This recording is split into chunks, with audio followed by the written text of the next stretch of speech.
ఇప్పుడు కొన్ని express update వార్తలు.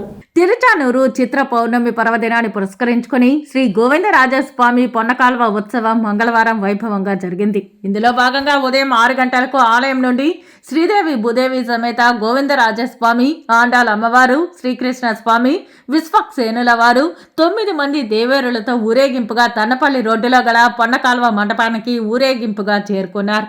అక్కడి నుండి ఉదయం 9 గంటల నుండి 11 గంటల వరకు స్వామి అమ్మవార్లకు స్నపన తిరుమంజనం వేడుకగా నిర్వహించారు. ఇందులో పాలు, పెరుగు, తేనె, చందనం, కొబ్బరి నీళ్లతో స్వామి అమ్మవార్ల ఉత్సవాలకు అభిషేకం చేశారు. అనంతరం సేవాకాలం, సాత్తుమర, ఆస్థానం నిర్వహించారు. సాయంత్రం 4 గంటల నుండి 5 గంటల వరకు ఊంజల సేవ, ఆస్థానం చేపట్టారు. ఆ తర్వాత సాయంత్రం 5 గంటలకు శ్రీ గోవిందరాజస్వామి వారు అక్కడి నుండి బయలుదేరి తిరుచానూరు శ్రీ పద్మావతి అమ్మవారి ఆలయానికి చేరుకున్నారు.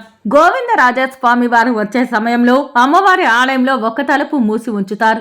బావగారైన గోవిందరాజస్వామి వారు వచ్చారని, పద్మావతి అమ్మవారు లోపల నుండి ఆసక్తిగా తొంగి చూస్తారని, అందుకే ఆలయం ఒక తలుపు మూసి ఉంచుతారని పురాణాల ద్వారా తెలుస్తోంది. అక్కడ పూజాధికాలు ముగించుకుని గోవిందరాజస్వామి వారు ఊరేగింపుగా ఆలయానికి బయలుదేరారు. రాత్రి 8 గంటలకు తిరిగి శ్రీ గోవిందరాజస్వామి ఆలయానికి చేరుకోవడంతో పొన్నకాల్వ ఉత్సవం ముగుస్తుంది.